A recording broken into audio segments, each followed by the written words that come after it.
Good evening. I hope everybody's doing amazing. I've been speaking to my brother about making a declaration of my experience. What I experienced with certain powers that be that were moving inappropriately. And I really, it's in my bone marrow to discuss that, because thankfully God built me the way that he built me, but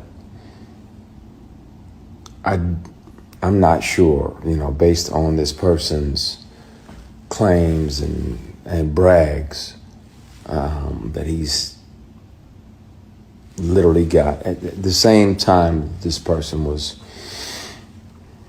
sexually harassing me for years. Yo, so we back in here for another edition of F-ya-Motha. I'm not even gonna play that shit out too long. One, it's insulting because it's a light-skinned nigga, and I thought we was done with this shit with men disclosing that they sexually harassed by other men. I thought we were done with that shit with Terry Crews. Clearly, now every man out in Hollywood is a bitch. And yes, I did say a bitch. So let me break down why you a bitch ass nigga if you get sexually harassed and you don't take a nigga out. One, you don't have a conventional job. Niggas sexually harass you, you supposed to be fighting that nigga.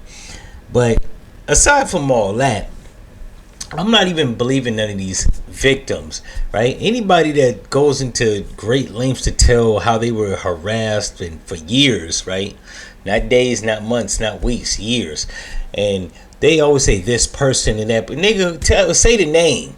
Like, this is the shit that I'm talking about. All these weird ass victims that claim that they was harassed or molested or sexually assaulted, and they always say this person. Like, what you a bitch for?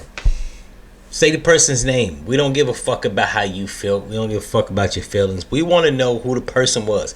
Now, I'm assuming it's between three niggas.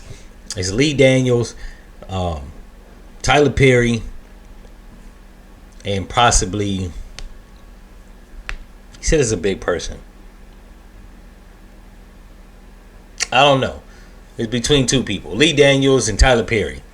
And he looked like he was in the Tyler Perry production, so it probably was Tyler Perry or Lee Daniels, right? Lee Daniels looked like he the type of nigga that get high or get drunk and start getting loose lipped.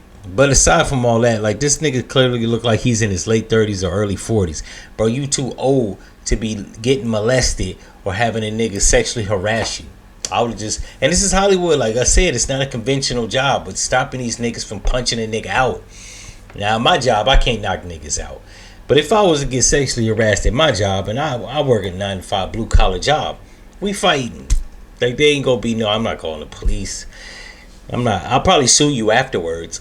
But we gonna get this, we gonna move some furniture around first. But to go into whole great lengths about how he was sexually harassed for years and then not give the person names, it leads me to believe that it probably was true, but he still want more opportunity in Hollywood. So even at the detriment of a nigga, his pride and his dignity, he still want to get some work in Hollywood. And this is why I can't trust these victims, because they still want opportunities. So how do I know that you're not an opportunistic person, or this ain't an opportunistic moment? I don't know. So I take the high road and I don't believe. And especially when you're a man, because it's some bitch ass shit. In any event, if y'all like this episode, subscribe, turn the notifications on, like, comment, and share. And I'm out. No one's ready to do